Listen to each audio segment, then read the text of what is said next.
welcome to day 15 of Shadowhunters month, and we're halfway through already, nuts. And today it's the third instalment in the Shadowhunters book club, and today we're going to be talking about the 6 books that started it all. Of course, the Mortal Instruments. I think you can just about see them right there. Yeah, while not chronologically the first set of stories, they were the first to be released. And yeah, it's where it all began, where most of the fans, I assume, or at least a great deal of them, were first introduced to the Shadowhunters verse, and all the characters, all the worlds, all the stories, and God knows what we'd all be doing if these books hadn't been released. It's kind of nuts to think about. But yeah, so kind of same deal as the previous 2 book club videos I've done. I'm just going to be running down kind of the plots and the main events, not in excruciating detail because we would be here all day for the Mortal Instruments, but running through some of the major events of what goes down in all the books, some of the characters, my kind of general thoughts on each individual book and the story as a whole and stuff like that. So yeah, might as well just get right into it, because we could be here for a while. 6 books. It's a lot to talk about in one video, but hopefully, it won't be too bad. I, haven't gone into loads and loads of detail in terms of like the plot and stuff, because most people who's watching this will have read the books. One thing I think that is interesting to note with the Mortal Instruments is that it was originally going to be a trilogy. I don't know exactly when Cassandra Clare changed her mind about that and expanded it to 6 books, but I believe when she went to write City of Glass, it was kind of envisioned as the final, instalment of the trilogy. And then obviously that changed, and we got another 3 books after that. Whether or not you feel that was a good idea is, I'm sure, open for debate. I'm glad she decided to extend it, because otherwise we wouldn't have had Sizzy, which is like my favourite thing on planet Earth. Or at least we wouldn't have gotten as much Sizzy as we did, because it did kind of start near the end of the 3rd book. But yeah, it is interesting to kind of know that it was originally going to be a trilogy, and I think that does kind of explain a bit of, I suppose you could say, a lapse or a dip in, for me anyway, in a lot of book 4 and 5.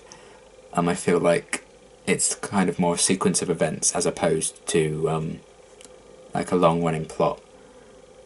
I don't know if that's a general consensus, but I still really, really love those books. But they're definitely, in terms of like the story at least, I think there's some great character work in those 2,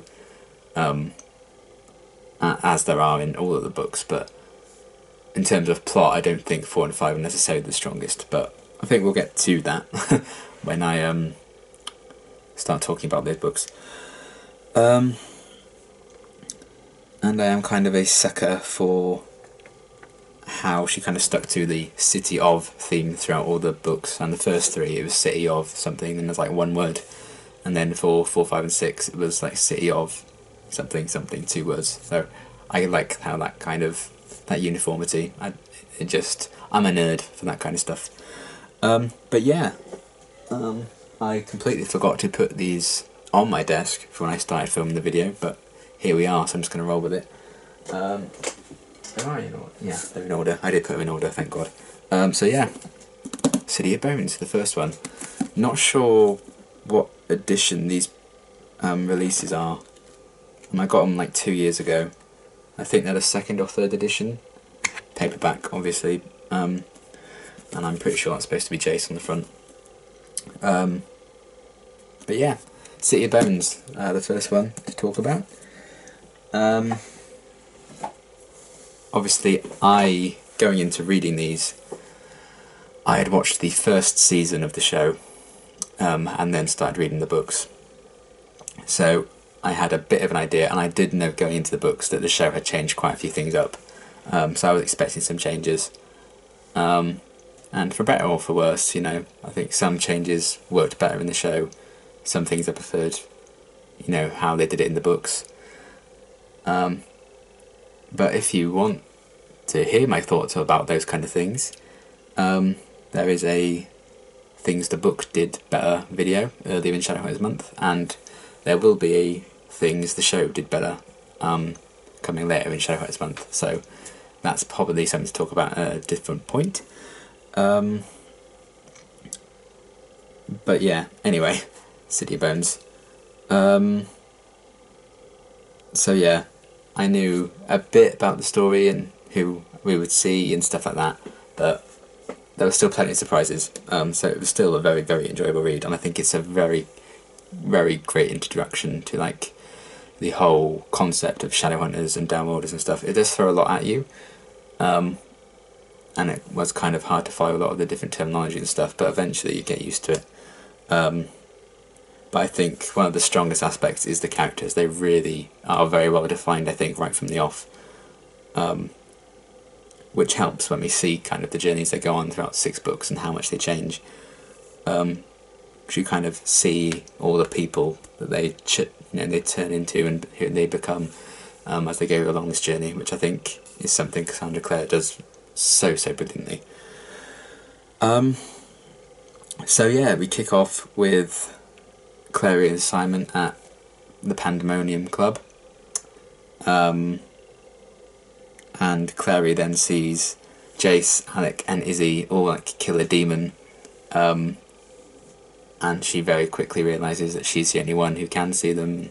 Simon brings like a security guard over when she tells him about it, and she realises that only she can see them. So we have this whole mystery right from the off, like what the hell's going on? And then what I really love, particularly with City of Bones, is that they can quite easily have like these really bizarre kind of sequences with like demons and Shadowhunters and vampires and all that kind of thing. And then like the very next chapter could just be a really mundane sequence like making a cup of tea or something. I really enjoyed the kind of juxtaposition Cassandra Clare kind of did in the introduction to Clary's story, which we kind of saw when she had a fight with Luke and Jocelyn when they were telling her that they were going to go to Luke's farm place or whatever for the rest of summer. And then Claire and Simon kind of go to a cafe and they bump into Jace again. And there's kind of hints about, you know, who the Shadowhunters are and stuff like that. We're starting to get some of those answers coming through. And then the plot really kicks into gear because we've had this moment where we get to know the characters a bit. And we kind of know, like, Clary's the protagonist. Simon is the best friend. Jace is the bad boy, if you will. And there are some monsters about. And then she gets a call from Jocelyn, so the main plot, particularly for the first 3 books, I suppose, kind of kicks off. Where Jocelyn kind of says, you know, don't come home for a bit. And of course, Clary then thinks something's wrong, so she goes and investigates, and her house has kind of been destroyed. Jocelyn's nowhere to be seen.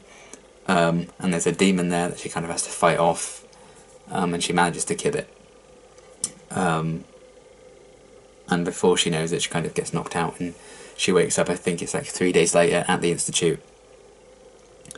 And we have a nice amount of time kind of dedicated to being in the Institute, so kind of seeing what it looks like. And then we get a lot of kind of information about who the Shadowhunters are, who Valentine is, you know, things about steles and all that kind of thing. We really learn a lot of the lore, really, that we need. And we're learning it at the same time as Clary, so it kind of helps in that sense, in order to get that exposition across without it sounding completely forced, because this isn't stuff Clary would know. And then things kind of lead to further investigation of Jocelyn's house, which is when we kind of run into Dorothea. And she kind of has this portal that Clary runs through, and it takes her to Luke's bookshop, which is where Simon is brought back into the story, and he kind of finds out about this whole crazy world. And through that we're kind of introduced to actually the whole concept of the Silent Brothers when we're introduced to them in the first book. I think they've always been very well kind of portrayed in the books and very well described.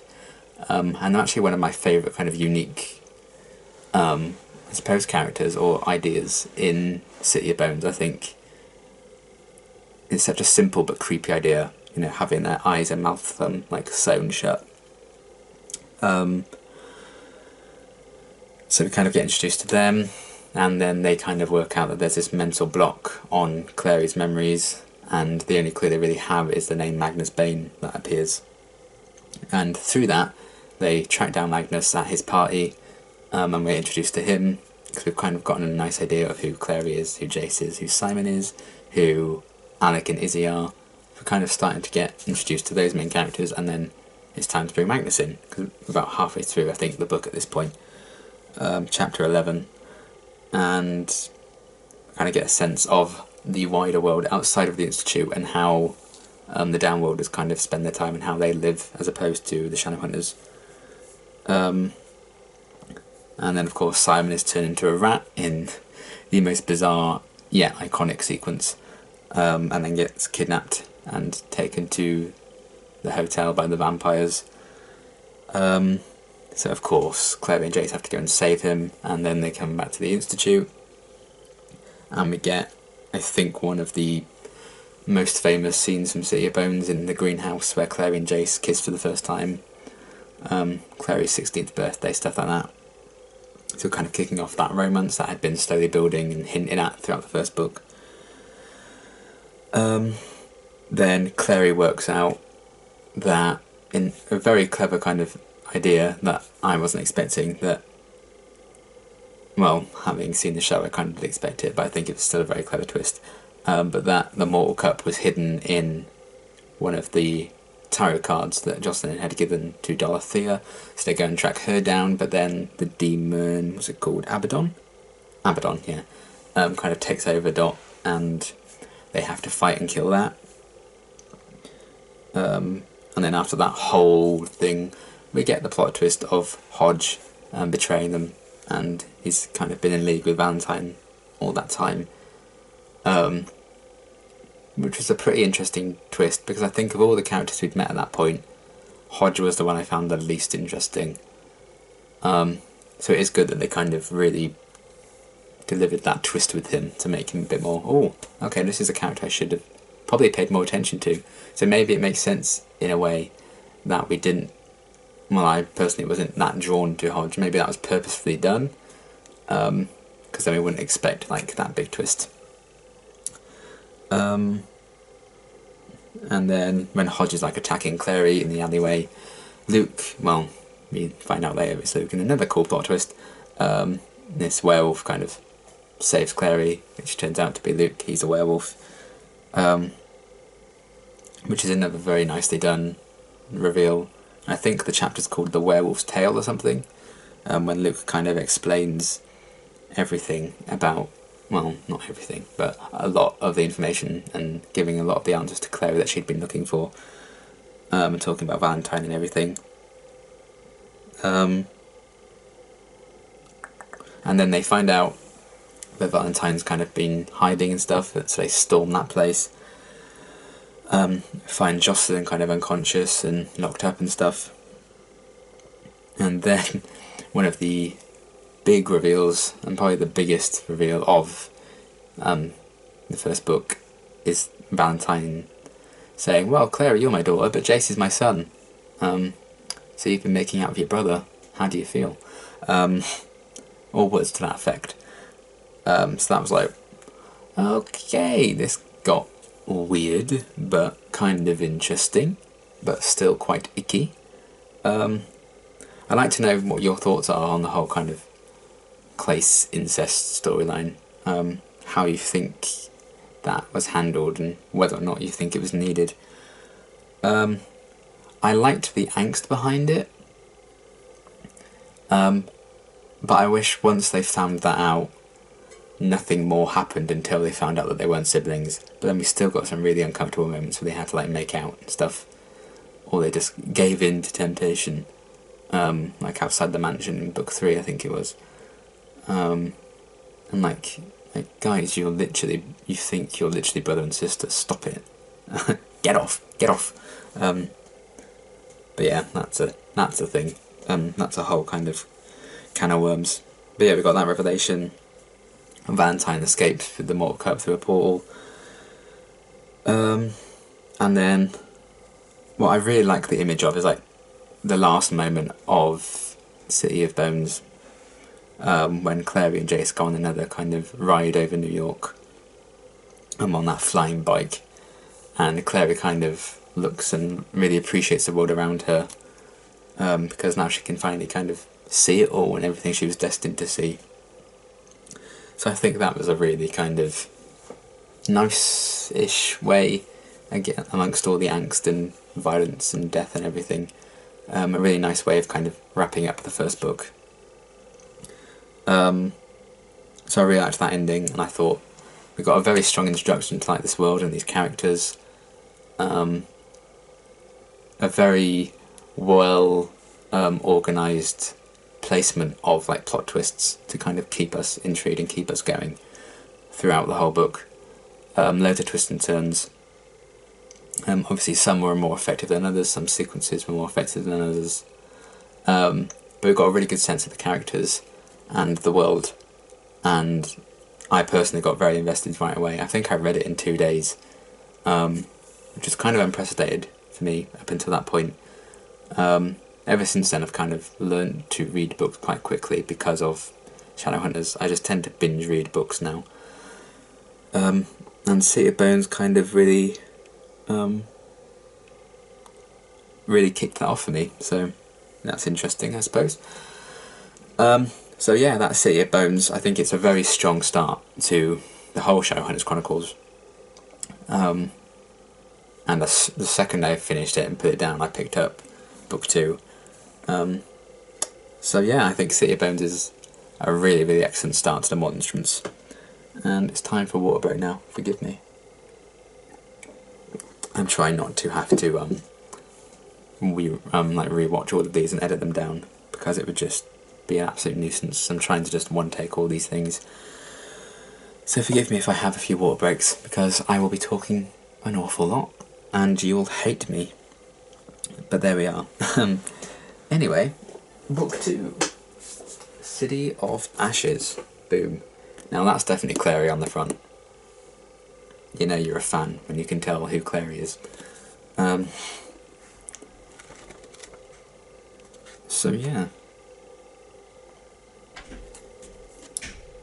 It's actually a lot shorter than I remembered, actually. I think this is one of the shortest ones. I think this and City of Fallen Angels are like the 2 shortest books in the Mortal Instruments. But yeah. City of Ashes... I can't really remember exactly how I felt when I first read it. I definitely enjoyed it. I mean, I enjoyed all of them. That's a spoiler. But I think it's because we spent a lot of the early parts of the book getting to know the new characters instead of spending a lot of time with some of the ones from the first book. Because Maya got a lot of focus in the start. And I was like, who the hell are you? You know, I don't care about you. Where's Clary and Jace and Simon and Isabel? But then obviously I completely fell head over heels for Maya, and it all became okay. Because it gave Maya a very, very interesting story, and the fact that she had this really strong connection with Simon right from the off also helped me love her, because Simon is the best. So yeah, we kick off City of Ashes with a very interesting prologue with Valentine and Agramon, the demon, the greater demon. He kind of gets summoned and stuff like that. So we're kind of wondering what could Valentine's next move be, and what is he really up to, I suppose, in the long run. I think it was an interesting choice to kind of kick off the book with a scene with like the main villain. I don't think that's something a lot of books like that would do. They normally kind of reintroduce us to the main characters first and then bring the villain into it, or bring a villain from the past back into it. So I kind of like how they use Valentine right from the off in the prologue. But then we get Jace getting into some fights with werewolves at the Hunter's Moon, because he's kind of lost control of it ever since the revelation about Clary being his sister. And that is kind of a common theme in the Mortal Instruments, Jace kind of losing control. Whether he means to or not, sometimes he can't help losing control. But I really like Jace's banter with the werewolves and Maya and everything like that. I think it was very well written and very funny. As much like tragedy and drama and stuff there are in the Mortal Instruments, I think there are some really, really funny moments in there, particularly at Simon's expense, the poor bastard. But yeah, I loved that reintroduction to Jace, just being the lovable arsehole that he is. And then things get serious again when a werewolf comes in and says like one of the cubs in the pack has been murdered. Obviously we find out that this is Valentine kind of using it for like the draining process for his like big ritual he has planned. And then through this, Luke calls Clary to kind of sort Jace out, because Jace is kind of the only person that Clary is the only person Jace would listen to. So Clary and Simon kind of go along to that. And they're kind of having a sort of relationship thing going on. I mean, Clary's not that big into it, but you know, she's not totally against it at this point. But then Simon and Maya kind of meet, and we've been slowly introduced to Maya already. We don't know everything about her, of course, but we know a lot, and then they have this really nice bond right from the off. And then one of my favourite kind of subplots in City of Ashes is Jace and Inquisitor Herondale. She does not really like Jace a lot at first, and she kind of teaches him a lesson and decides to lock him up in the City of Bones for a night. And of course, that is the night Valentine comes to the City of Bones and kills all the Silent Brothers to get the Mortal Sword. And Jace is injured in the whole battle that progresses from that. Very bleakly written scene as well, when they like find those looks of horror on the Silent Brothers' faces when they've all been killed. Considering how we kind of used to seeing them described as like very passive and having everything sewn shut, to have them be described as like having these like shocks, you know, this look of horror and pain and shock on their face as they were killed. It's actually very morbid, but a very nice touch. And then we get a bit of humour when Jace has to kind of stay with Magnus. Then we get a huge, iconic Shadowhunters moment where the Seelie Queen kind of invites some of the group to the Seelie Court. And she tricks Clary to, I think she's drinking something or eating some fairy food or something. And the only way she'll let them all leave is if, you know, she takes part in the kiss she most desires. So therefore she's forced to kiss Jace, and they get quite into it. And it's very uncomfortable, not just for the readers, but for Simon, because obviously he's not very happy about that. And he's so not happy about it, he dies. Because he runs off to like the vampires. And Raphael kind of brings him back to everyone. And Clary has to decide whether or not to let him die or allow him to be reborn as a vampire. And obviously she chooses that. Which is a very kind of brilliant plot twist. Ruined by the show for me, because they made Simon a vampire in like episode 7 of the show. They did it very, very quickly. But you know, each to their own. But I love the kind of struggle of how to deal with that, and Simon's struggle after he becomes a vampire and thinks himself as a monster. And then the Inquisitor locks Jace away again in the Malachi configuration, which I thought was a really clever idea of like this trap, and Jace kind of just literally fucking yeets his way out of it, if you will, jumps it out. Then Valentine kidnaps Myra and Simon because he wants to use them, the like werewolf and the vampire, in his ritual with like the mortal sword. And his hideout was a really cool idea, I think, hiding out on like this big ship, which all the main characters go to. There's this pretty epic battle on there. The Inquisitor notices like a mark on Jace, which she recognises, and saves his life when she finds this out, and sacrifices herself to save him almost, for reasons we may or may not find out, which I thought was a pretty cool resolution to that storyline. That still left us with like a yearning for answers. Then Valentine, as you do, casually slit Simon's throat, so he's a bit busy dying. But Jace allows Simon to feed on him to give him enough blood he needs to survive, which I thought was a very good character moment for Jace, and almost the foundation of a friendship between those two guys, which I really liked. And through that, we get this really awesome twist where Simon becomes a daylighter, and he therefore can go out in the sun, which was a very smart choice, I think, by Cassandra Clare.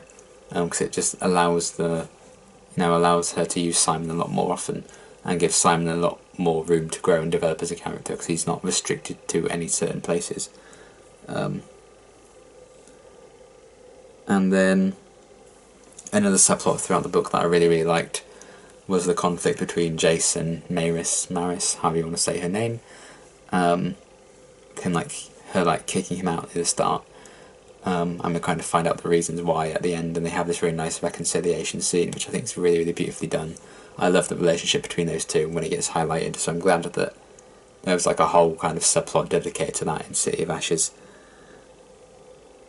And then one of my favourite things about the ending of City of Ashes is Simon kind of makes that decision that him and Clary probably shouldn't be together, because they don't want to risk what they have as friends already, and I'm very happy about that, because I was never really a huge fan of them as a couple. And then Jace kind of really dedicates himself to being Clary's brother and nothing else, and he tells her that. Obviously that kind of doesn't really come to pass, but it's just a way of getting a lot of angst and relationship drama in there at the end of the book.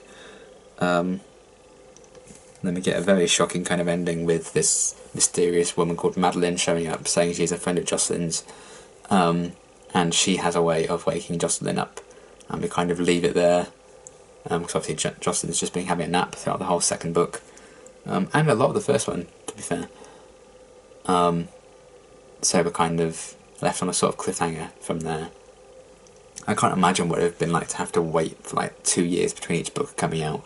I'd have gone absolutely nuts. I don't know how anyone who like followed these as they were first coming out like managed to survive that. I've hated like the wait between some of these Dark Artifices books, and that's like barely a year. But yeah, that was kind of City of Ashes. We met a few new characters that I really like Maya. Very interesting ending. We learnt a lot more about the Shadowhunters world. They continue to build that up. A lot of relationships were kind of put in the spotlight, like Magnus and Alec getting a bit of focus. Obviously Jason, Clary and Simon. I really liked the Seelie Queen as a character. I preferred the threat of Valentine in this one as opposed to the first book. I feel like they did a better job with him in this one. And then there's a lot of interesting kind of setup for City of Glass, which we will get to now, after my scheduled water break.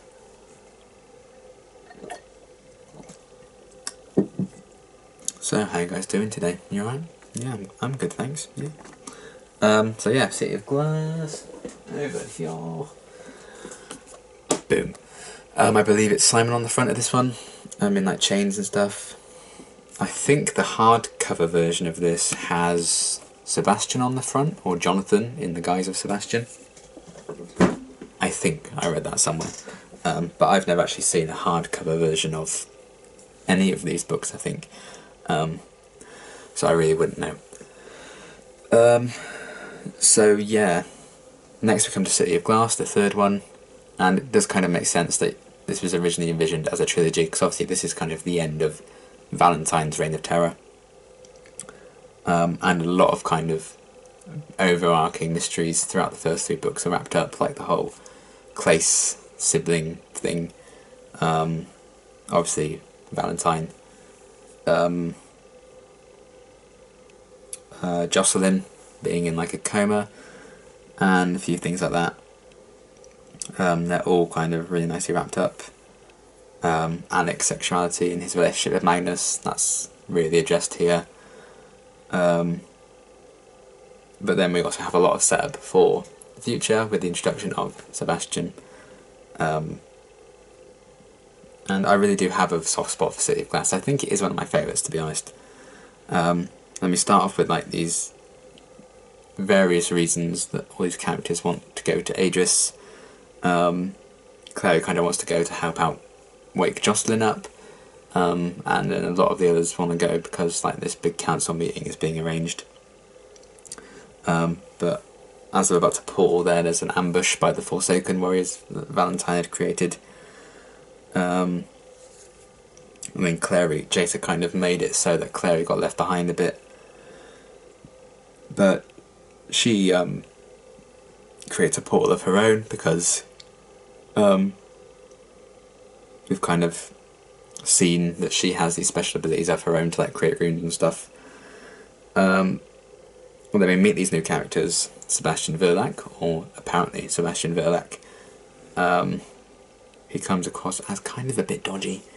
And then also Aileen Penhallow, who was initially just there to kind of be another blockade in the way of Jason Clary. But she gets a bit more development later on down the line, which I appreciate. And yeah, we have Clary and Luke portaling together to Idris, and they end up in Lake Lynn. And there's like this whole thing, is Lake Lynn poisonous to Shadowhunters? Is Clary going to have like these hallucinations and stuff? And she does start having that, and Luke takes her to this mysterious woman called Amethyst, who we later find out is Luke's sister, which was a great way of kind of fleshing out Luke's character a bit more. Because I always felt like, I think I've mentioned before, I was very surprised in the show that Luke was a main character. I feel like he could have easily been a secondary character like he was in the books, because he doesn't have an awful lot to do in the books for the most part. And obviously he's not like a detective or a cop or anything in the books. So I'm glad that they kind of fleshed him out a bit more in City of Glass. Then obviously we have a new Inquisitor, who was an absolute arsehole. God, I hate him. Aldertree. Not as bad as Aldertree in the show, mind, but you know. I think the main reason I don't like him is because he had this vendetta against Simon. He locks Simon up, kind of wants to interrogate him about what he knows about everything and how he came to be a daylighter. And then Clary finds like the house where most of the main characters have been staying, which is when she, of course, walks in on Jace and Aileen kissing. Of course she does. Got to add to that drama. And yeah, Aldertree is questioning Simon, and we find out about his plan to kind of frame the Lighthoods almost for being in league with Valentine, to make sure that the Consul and the Clave don't trust them. And then we have Clary interacting with Sebastian a bit more, and him kind of saying he wants to get to know her better. And I will say that the reveal of who Sebastian was a surprise to me. But I didn't trust him at all, in the slightest. I thought he'd be dodgy. I just didn't know quite how dodgy he'd be. Then she also had this like really nice interaction with Amethyst as well. And Amethyst is kind of having a nice character moment where she's trying to do good, but things just aren't always going her way. And then they kind of set out on this mission to find Ragnar Fell, who has the Book of the White, which Valentine's after, because he wants like a spell in that to help him summon the Angel Razor, which like is his end game plot. But Magnus kind of informs Clary that Ragnar had been killed for the book. And then of course Sebastian kisses Clary, because that's not weird at all. and Claire kind of stops it because something inside of her just knows it feels wrong. Bit of foreshadowing there, very nice. And then when Simon's still being busy locked away, it's like this projection of Raphael kind of warning him away from, the vampires and people he knows since he's become a daylighter and kind of an outcast, even more of an outcast. Then Clary and Jace go to the manor, Valentine's manor, and then Clary has loads of visions where we get a lot of backstory about Valentine's experiments on Jocelyn, and how the origins almost of Clary and Jace's abilities, and Jonathan as well. And even though we don't exactly know all those details yet, and we find out that these visions have been projected into her by an angel that had been locked up in the basement of the manor, and it kind of stabs itself and kills itself. Quite a dark scene. Then it kind of bursts into flames and burns the manor down. Clary and Jace have to get out, and after that Jace kind of properly admits his feelings for Clary, and they start to get a bit passionate, and it's a bit uncomfortable because we're kind of thinking that they're brother and sister. So that's very kind of weird. And as they kind of decide to return to Alicante, they see everything is on fire. Literally like that gif of Donald Glover in Community with the pizza boxes when he walks into the apartment, everything's on fire. That is Clary and Jace in that moment. So there's like this huge demon attack in Alicante. Obviously we kind of gearing up for Sebastian's big betrayal, and like almost the emotional moment and the death that we've been building up to since almost the very beginning of the Shadowhunters Chronicles and the Mortal Instruments. And so there's this big battle with the demons and everything. We have a nice kind of manic moment, because they're still very much in the early days of their relationship, which I kind of forget just how long it almost took them to really become the serious thing. And Alec is very much trying to get into contact with Magnus because he's like, you didn't answer any of my calls and stuff, which I found very funny. I like how they, in the middle of like all these demons and stuff, they have a domestic. And Alec kind of promises Magnus that if they survive the battle and stuff, he'll introduce him to his parents and everything.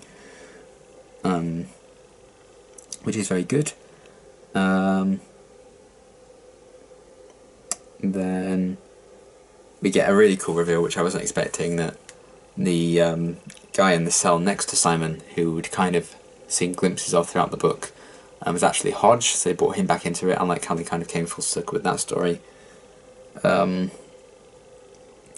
And then Sebastian ultimately kills Hodge once Simon gets freed, because Hodge kind of explaining things that were going on. Sebastian kind of reveals his betrayal and that he was working for Valentine and stuff, which is when we get the emotional gut punch that is Max's death, and it turns out Sebastian had attacked Izzy and Max with a hammer or something, and Max had been killed in that attack. Devastating twist, very well written. This scene where we find out Max has died, just awful, like truly genuinely awful, but a huge kind of moment for loads of characters, and it really did propel the story along a great deal. It's like killing off this 9-year-old kid. It's very dark, and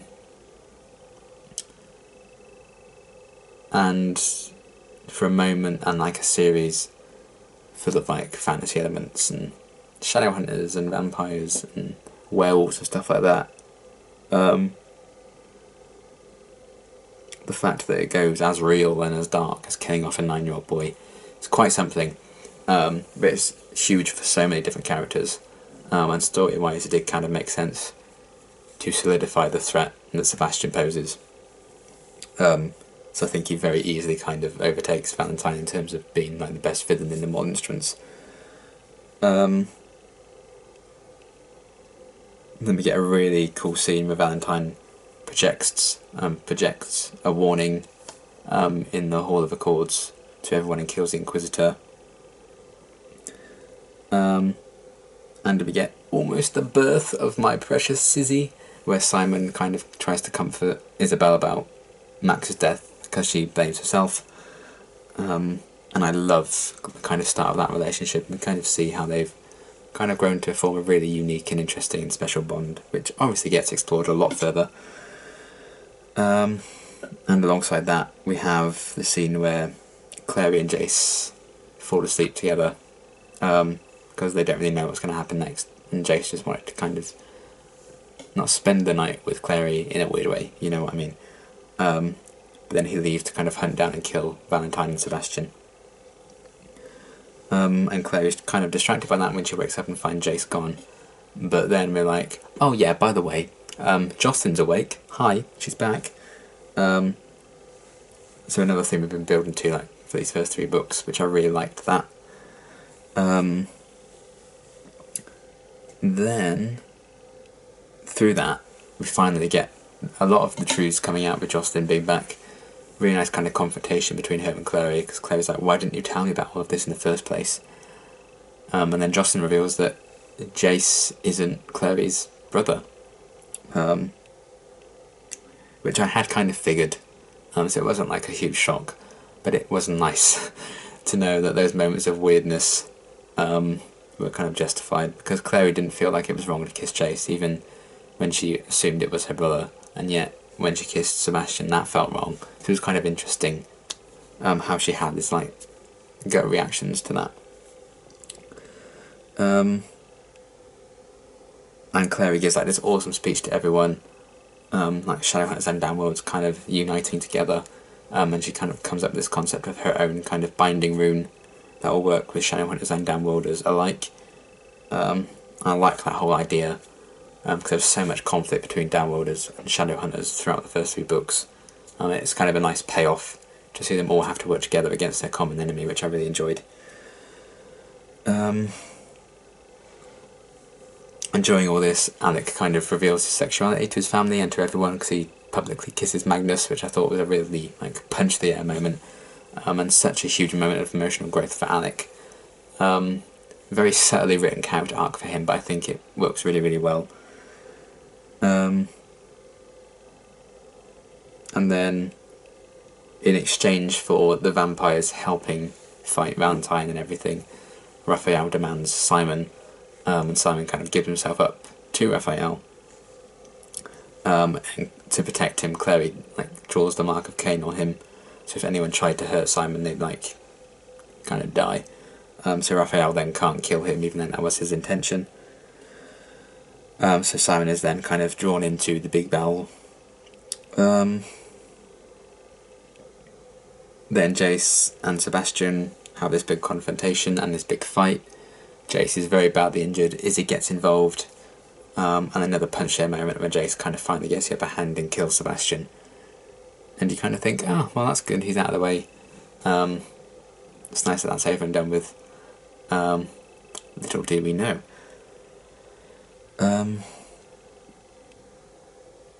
Then Valentine, in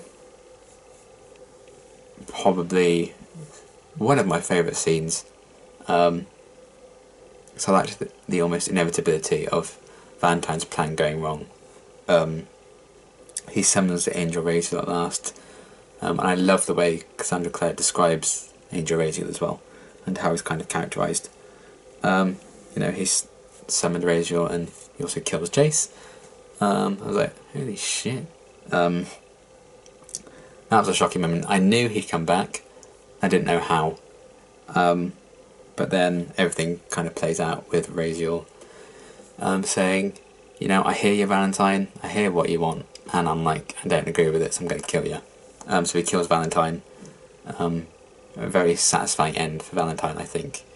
The very thing he'd kind of been working towards getting is what killed him. So I loved that.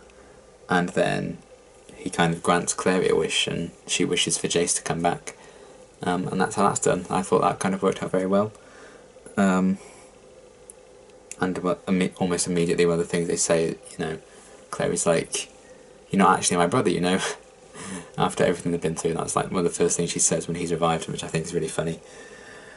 And we also get a really, really lovely scene between Amethyst and Jace, where Amethyst gives him a box of his father's things. It's one of the longest running things as well throughout the first 3 books, is Jace's parentage, and where that kind of came from, who he was, who his parents were and stuff like that, what family he belongs to. And I feel like City of Glass offers a really nice resolution to that. And I thought that's a really lovely emotional scene. Cassandra Clare always excels in like the final chapter of any book. I think she always really nails the emotions that are called for at the end of every book. And then we get another really sweet moment after everyone's kind of celebrating their victory over Valentine, and Luke and Jocelyn kind of declare their feelings to each other and finally get together, which is awesome. All these celebrations and stuff, potential setup for future books, you know. Both Izzy and Maya seem to have a romantic interest in Simon. And then Clary and Jace become a couple, which obviously people would have been rooting for but also feel conflicted about, but the revelation that they're not actually brother and sister really helps move that along.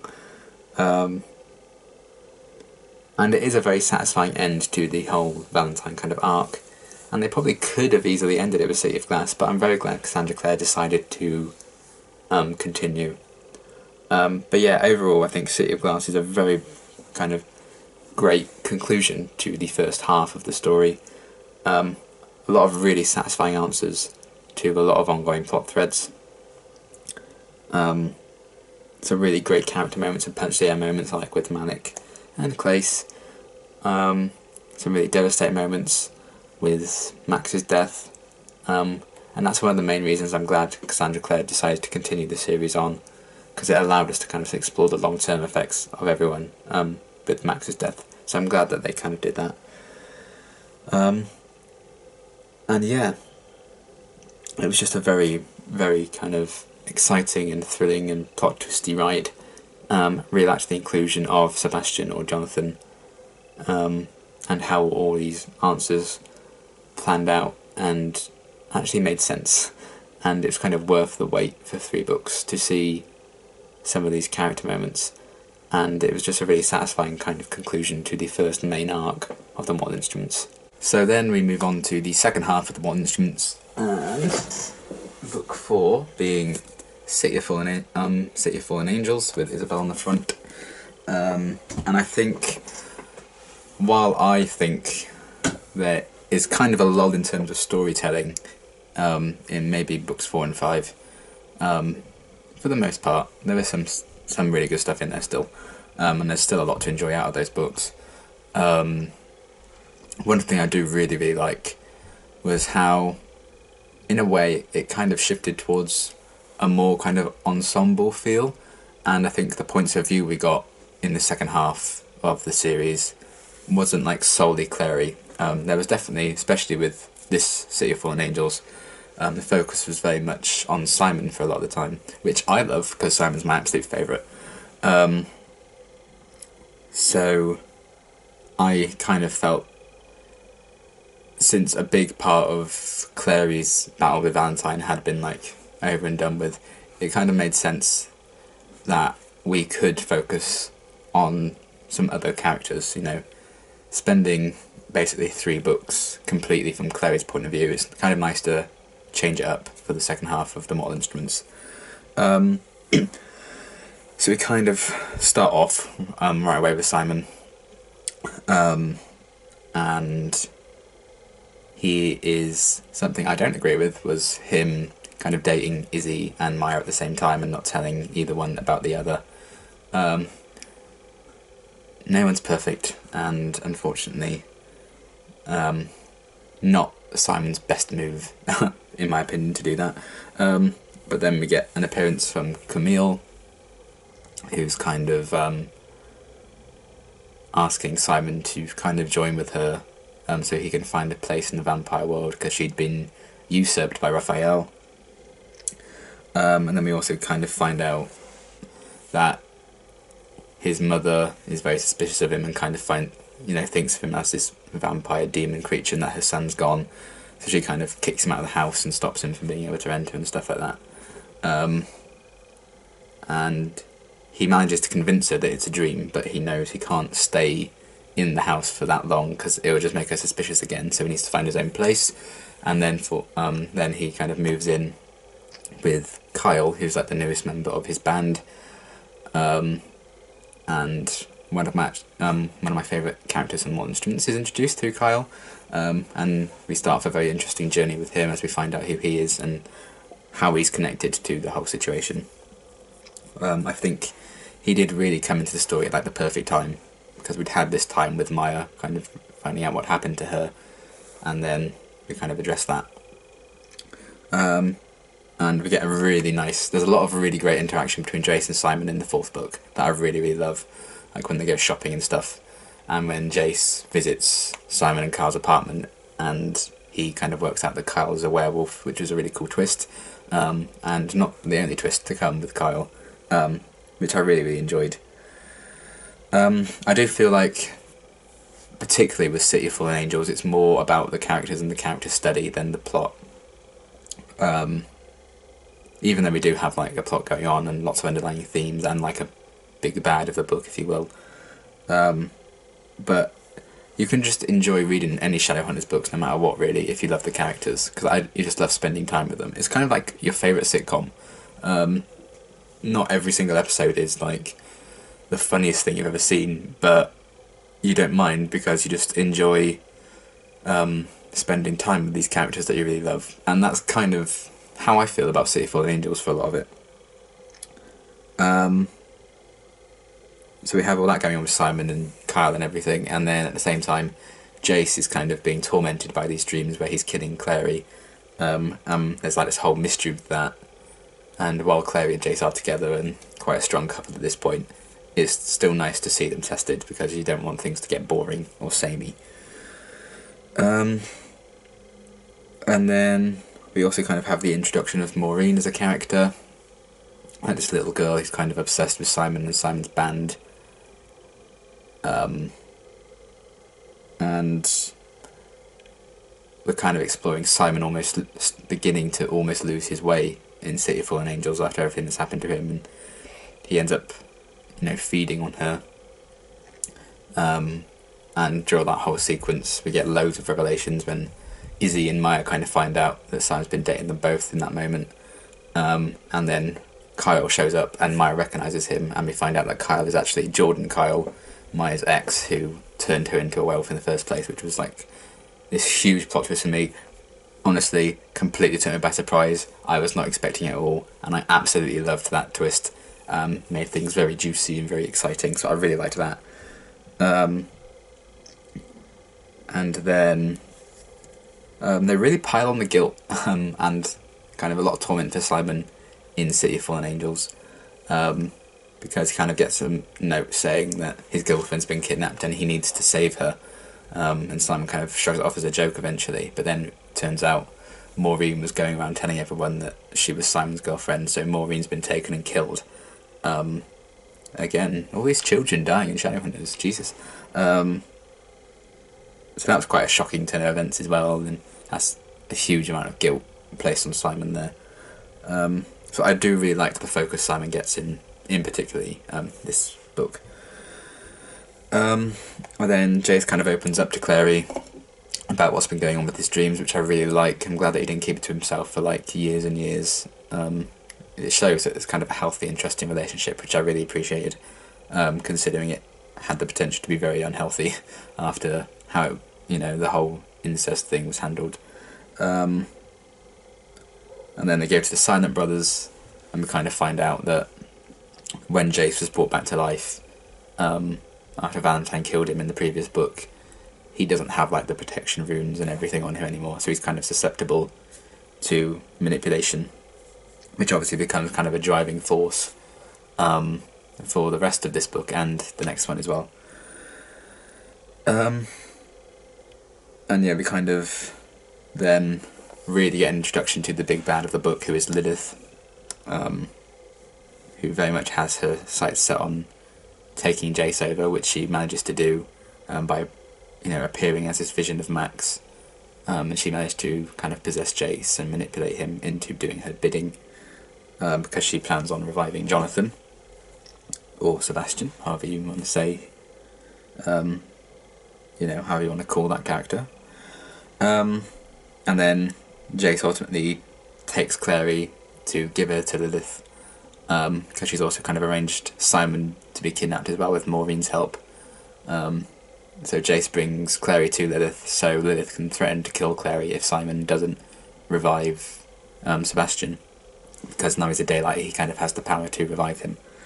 So Simon's kind of forced into that, which I really liked, as kind of a dilemma, because at that point I wasn't really sure how they were going to get out of it, and I genuinely think the solution is very clever to how they stop Lilith, because we kind of got the setup with the Mark of Cain in the previous book that was on Simon's forehead. And obviously Maureen has been revealed to be undead and she's a vampire now, which is kind of an interesting thing.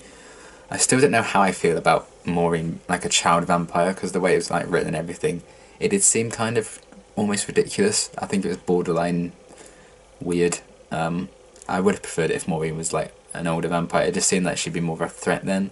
I know they tried to make it seem like Maureen was a threat, but I never entirely bought into it. But then Clary manages to free Jace, like damaging his mark that Lilith had used to possess him, so she frees him from Lilith's control. And as Lilith's trying to attack Clary, Simon stands in the way of it, so his Mark of Cain is activated, and that kind of kills Lilith and banishes her. Which I just think is such a genius solution, and I really, really loved that whole kind of battle sequence. And then we get some Sizzy, because obviously Simon, it seemed like right from the off, his gut is telling him that he should probably be with Isabel over Maya, even though he really likes them both. But we kind of get an insight into such a really deep natural connection that Simon and Isabel have. And when they have like the talk where Izzy kind of opens up to him about everything, the Roberts affair and everything. So I love that they came to that kind of understanding, and we kind of see just how much they've kind of grown to care about each other. So it's nice to have that bit of honesty between them and a lot of sincerity, considering Simon had kind of been very dishonest with Isabel for most of the book. So I really, really liked the vulnerability of them both in that moment, and it's one of the reasons I just love them so much. But I've already done a video yesterday about why I love Sizzy, so you can go and check that out. And then we kind of get another cliffhanger ending when Jace is freed from Lilith, but then gets possessed by Sebastian and is kind of forced into bringing Sebastian back to life. So we kind of set up the big bad for the rest of the Mortal Instruments. So a lot of City of Fallen Angels does kind of feel like the calm before the storm in a way. And I think after how heavy and heartbreaking City of Glass was with like Max's death and everything, and we lost quite a few characters in that, it was kind of a good idea, I think, to have a book be like a breather. We just focus on the characters. We have like this one book villain to kind of deal with. So it makes a lot of sense in terms of like structure and plot, I think, even if that does mean sometimes it's not as interesting maybe, because I kind of like the personal connection in terms of villains, with like Valentine being Clary's father, even though I never completely kind of bought into Valentine as a villain, but then with Sebastian being Clary's brother, who I completely bought into. So I think it was kind of a nice calm before the storm kind of novel, and I think it is the shortest of the 6, if not like the second shortest, so it's kind of, it makes sense in terms of story, I think. Then we move on, oh god, I need to do some more stretches, to book 5, City of Lost Souls. I believe that's Alec on the front. Obviously cover editions may vary depending on where you're from and when you bought the books, because obviously they keep re-releasing them with different covers and stuff. So yeah, City of Lost Souls, book 5. And another thing I didn't actually mention, City of Fallen Angels, is that Magnus and Alec aren't in it for most of the book. They didn't really show up like the last couple of chapters, I think, because they're kind of away and on holiday together, I think, for the majority of the book. So if you're Manic fans, that is kind of a shame. As soon as they get together, we then don't see them. And then you're like, oh good, they are you know, they're quite a presence in City of Lost Souls, and that's good. Maybe I'll get lots of good Malik content out of this one, and obviously we get to the ending of Malik near the end of the book, but I'll get onto that. So we kind of continue with City of Lost Souls with Simon's mother really kind of driving him away now. She thinks he is a monster. So we kind of still have a lot of angst there. There's a lot of angst built up throughout City of Lost Souls. And I think it's very, obviously it's purposefully done, so a lot of it can be resolved in City of Heavenly Fire.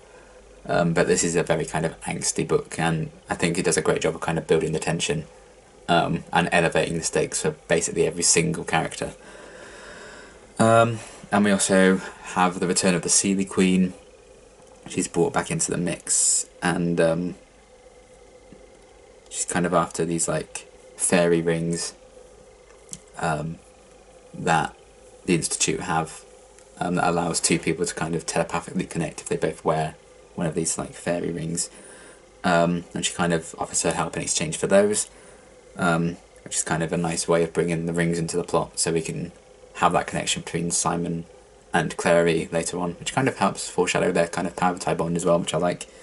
And we see like Jace and Sebastian being quite friendly with each other, and you know, absolute lads, bros, BFFs in the library, and Clary kind of overhears that and just kind of bewildered by that relationship. And it is a very interesting and disturbing dynamic, really, because Jace is very much not being Jace. He's kind of more like Sebastian than Jace at that moment. So it is kind of weird, after so much resentment between those two characters, to kind of see them be getting along, even though you know it's kind of forced and false. It's still kind of not awkward, but kind of disturbing to read in a really good way.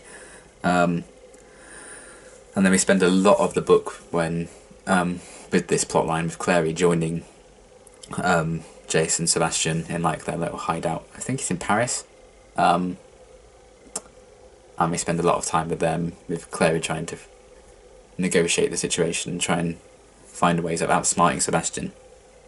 And she has one of those fairy rings, and she gives the other one to Simon, so she can kind of relay anything she finds out to Simon, which I really liked. And we get this moment where Jace is kind of freed of Sebastian's control very, very briefly, and manages to kind of give a lot of details about what Sebastian's planning to do with like the Undarkened and everything, making these armies of like dark Shadowhunters. And while that whole main plotline's going on, we have a separate one with like Simon and Alec and Izzy and everyone, where they try and get hold of a Blade of Heaven. So they kind of find out about this weapon that could potentially kill Sebastian, when they find out that he's back and Jace is gone and everything. So they kind of hunt after this Blade of Heaven, and to do that, Simon kind of takes one for the team and summons the Angel Raziel again.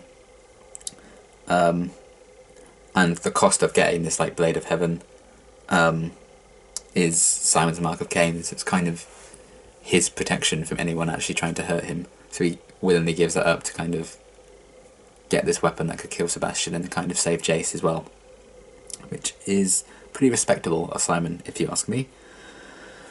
And then we have Clary managing to relay some of Sebastian's plot to Simon through the rings, but she's interrupted by Sebastian, and they have a very uncomfortable scene. I don't know how most people feel about it, actually. I haven't really talked about it much, because I don't know a lot of people personally who've read the books. But we get this scene where it's very much implied that Sebastian's trying to rape Clary, which is obviously disturbing in any sense of the imagination, and even more so when it's a brother trying to rape his sister, which is just kind of fucking disgusting. Very uncomfortable moment, and not sure if it was needed to kind of see how evil and messed up and twisted Sebastian had become, but you know, it happens. And then Claire manages to escape and find Simon and the others, get this weapon, and while she can't get to Sebastian, she can get to Jace, and because she believes that the good in Jace will save him from this blade, she stabs Jace, and he's kind of overcome by this heavenly fire, as we later find out what it is.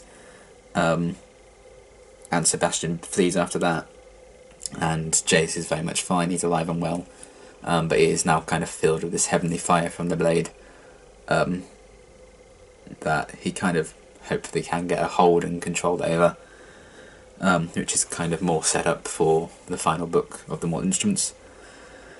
And we also get a scene where Maris gets sent, or opens a package that is kind of angel wings that had been torn off with a note from Sebastian saying that I am coming or something. So it's kind of a reminder, you know, Sebastian is very much still out there and he still needs to be stopped because he's going to some very extreme lengths.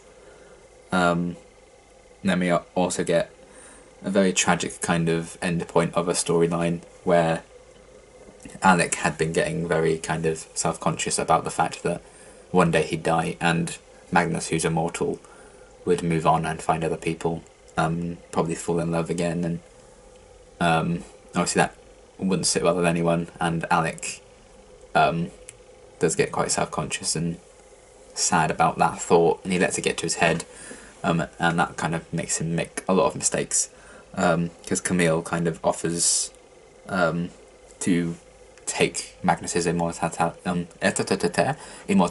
away from Magnus, and Alec does genuinely consider it at a point. He ultimately does reject it, which is definitely the right move, but he does consider it, and Magnus kind of finds all this out, which leads Magnus to break up with Alec, breaking the hearts of all the readers. Really kind of sad scene, and it just adds to the huge amount of angst we've already been given throughout this book. And then Alec's like, well, screw this, I'm going to kill Camille. And then he later discovers that Maureen has kind of already done it herself so she can gain control of like vampire clans and stuff, so Maureen is kind of in a position of power. It is very much a book about shifting power and people kind of going up in the world or just crashing down and being at the lowest of lows. You know, Alec is very much worse off by the end. Jace, you know, he's kind of free from Sebastian and everything, but he has this heavenly fire now. Clary's still got a lot to do with her brother. Simon's lost his mark. So there's a lot of power shifts and power struggles throughout City of Lost Souls that I really, really like. And it really does raise the stakes high for the 6th and final book, which I will get to now. City of Heavenly Fire, number 6. I don't know who's on the front. I was doing loads of research to try and find out. I've had some sites say it's Jace, which I kind of think it is, but I've also seen some sites saying that it's Mark Blackthorne, which I don't think it is. It kind of looks like him, but I've also seen some other sites saying that it's Sebastian. I really don't know. My gut is saying it's Jace, because it looks a lot like Jace. No, obviously it's a Shadowhunter. But I don't know, I'm pretty sure it's Jace, but I'm just putting it out there that it may not be. I may be wrong on that. But yeah, City of Heavenly Fire. This had a lot to do. It's a very long book. I think it's a bit too long, if you ask me, but it's still one of my favourite Mortal Instruments books, because it not only does a great job of wrapping up all the story arcs in the Mortal Instruments and all these character arcs and everything, while still kind of leaving things open to explore more with these characters in the future. It is a good kind of negotiation point between the Infernal Devices and the Dark Artifices, however you want to say it. I think Cassandra Clare has done a very good job of kind of balancing all those different characters, all those different time periods in the City of Heavenly Fire. Because obviously with books 4, 5 and 6 were kind of released intertwined with the Infernal Devices trilogy, so they was kind of coming out one after the other in a way. So we kind of start off right away with some introductions to the Dark Artifices characters. The LA Institute is attacked by Sebastian and Mark Blackthorne's been kidnapped, which sets up a very interesting character arc for him, because he's one of my favourite characters. And then everyone kind of has to go to this meeting in Alicante to decide what's going to happen, because loads of institutes have been attacked by Sebastian and his Endarkened forces. So I kind of like that while you don't actually see these attacks for the most part, the threat of Sebastian is kind of always a constant and always in the background of things, because you really don't know where he's going to strike next, which is pretty cool. There's a lot of tension in that.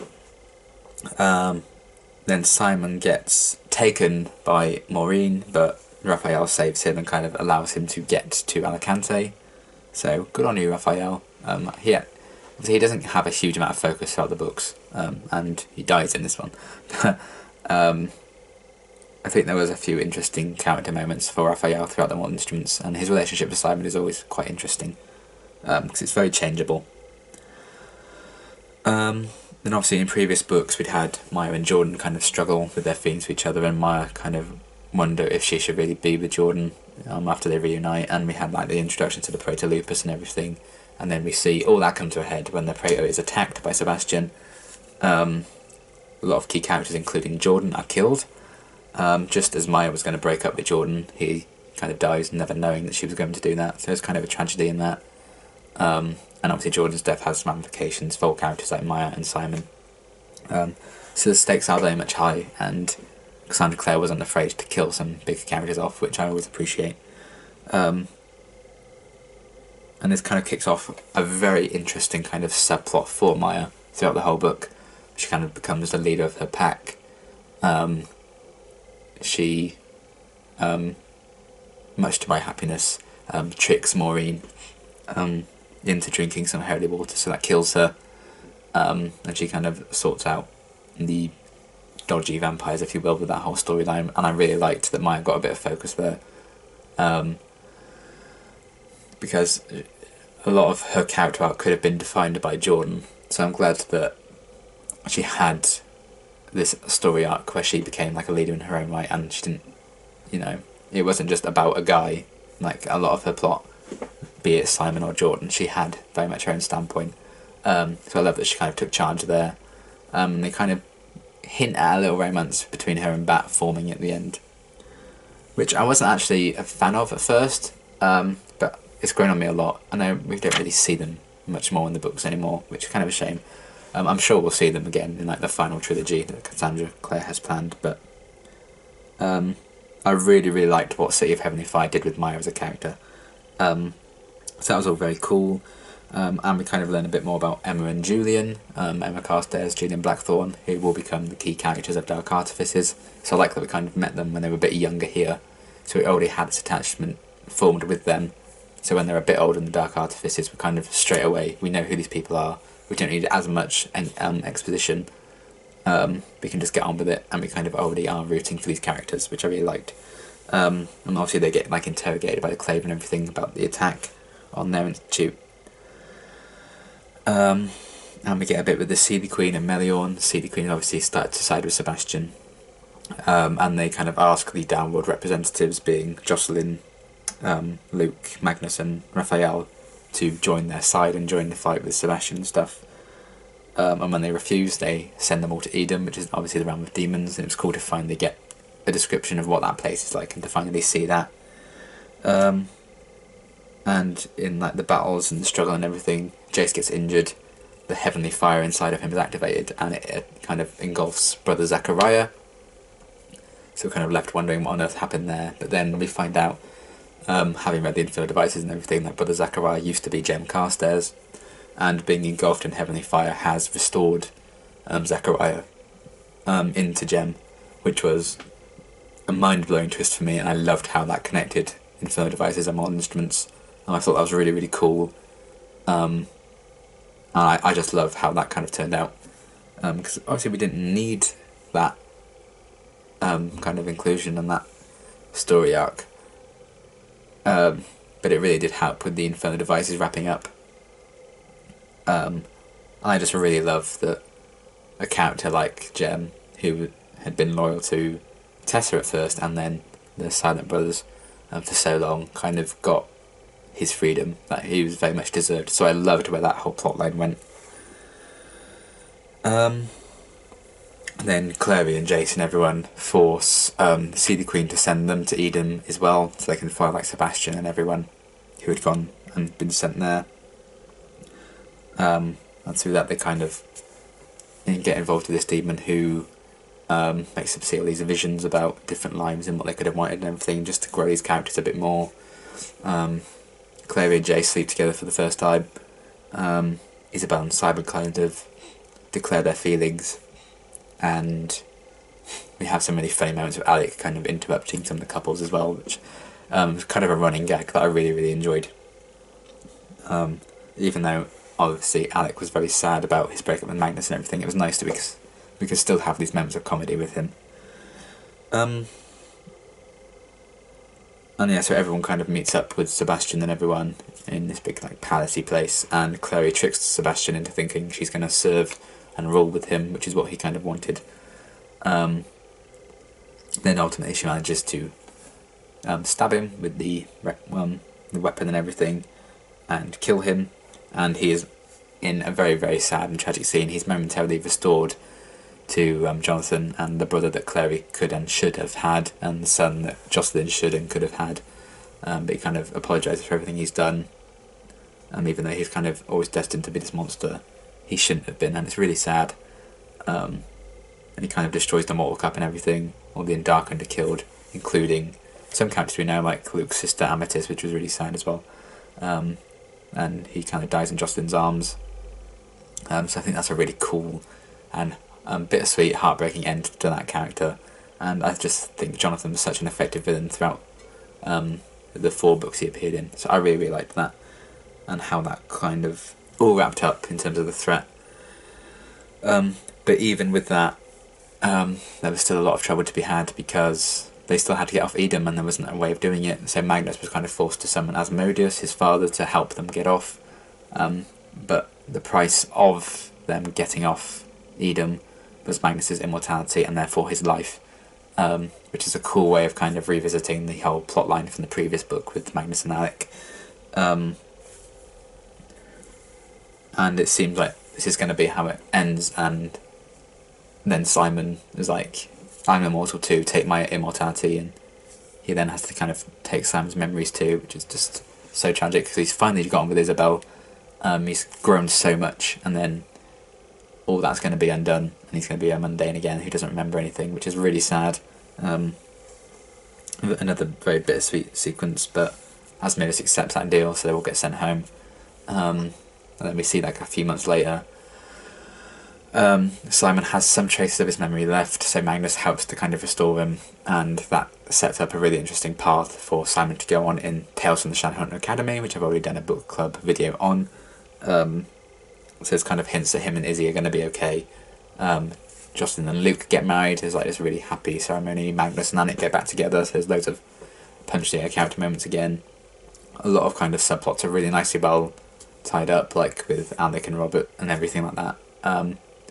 It's very nicely done, revisiting all these characters. And obviously, again, it's bittersweet, because the Clave kind of punish all fairies for the role they had in Sebastian's schemes and everything, which means Helen Blackthorne is kind of sent away. So there's still an injustice there, but that is kind of part of the cause for the Clave, because they're not exactly the best kind of government. So that leaves that open to be explored, which they do quite well in a few stories in Tales from the Shadowhunter Academy, but also in the Dark Artifices as well. And then there's another really nice scene where Clary scatters Jonathan's ashes and says like, "Hail and farewell forever, my brother." That line really gets to me every time. I love that there's like, she still finds peace in that, and she's mourning the brother she would have had and should have had, as opposed to mourning Sebastian. So I really like how that all kind of turned out. And then at the wedding, we have like these really nice rounded off plots for a lot of these characters. A moment to reflect on everyone we've lost. Tessa and Jem have kind of reunited after the epilogue of I completely blank then. Clockwork Princess, I think is the last one. Yeah, after the epilogue of that, they kind of get back together and everything. So Tessa introduces herself to Clary and Jason and everyone. So there's like that wrapping up with the Infernal Devices. So I loved all that and how that all kind of panned out. And then we get a really lovely final scene with everyone kind of sat together on the hillside, looking up at the stars. And it very much feels like an ending to the Mortal Instruments characters, even though we see most of them again in future books and everything. But we know this is the last time they're all going to be like the main characters. And it's a really, really beautiful kind of send-off to the Mortal Instruments series. And the series of books that started the whole Shadowhunters verse. So it was a great moment of reflection, quite literally, for the characters as they're reflecting on everything. And therefore we as readers can reflect on everything we've gone through with these characters as well. Very satisfying ending for me, with the promise of more, because we see all these characters again, their stories are far from over. But it's a very satisfying ending and a really action-packed and emotional final book, and I really, really love how it tied up everything while continuing to set up future Shadowhunters books. I think Cassandra Clare did a great job of that. All the themes of the Mortal Instruments were like addressed really nicely, and there was a great amount of character work as always. We lost a lot of major characters, but they kind of played their parts very well structured. I just love how everything kind of turned out, because there were a lot of consequences. So, really great ending to a really great series that I completely fell head over heels for. I read all 6 books very, very quickly. In a matter of weeks they were all done, because I just completely fell in love with the world and the characters and the ideas that are being presented. And obviously I haven't covered every single plot line, every single character that had been introduced in the Mortal Instruments, because this video is going to be long enough as it is. But yeah, a fantastic series of books, with some fantastic characters and character work and story arcs. Beautifully written stuff. And the series of books and characters that kicked off my love for all of Shadowhunters. So they mean a lot to me, and I owe a lot to them, because it's such a big part of my life now. But yeah, that is the Mortal Instruments. Absolutely love the series.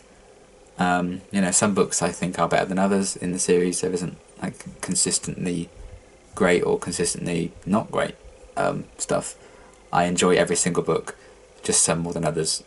But there's some great character work in there, some real emotion, some real funny moments. It kind of offers everything that you could probably ask for in a fantasy series. So it's a very special kind of series, and I absolutely adore them. So let me know what you think of the Mortal Instruments, what your favourite book is in the series, or least favourite, or what your favourite characters are, your favourite moments, stuff like that. Feel free to let me know, and until tomorrow's video, thanks for watching.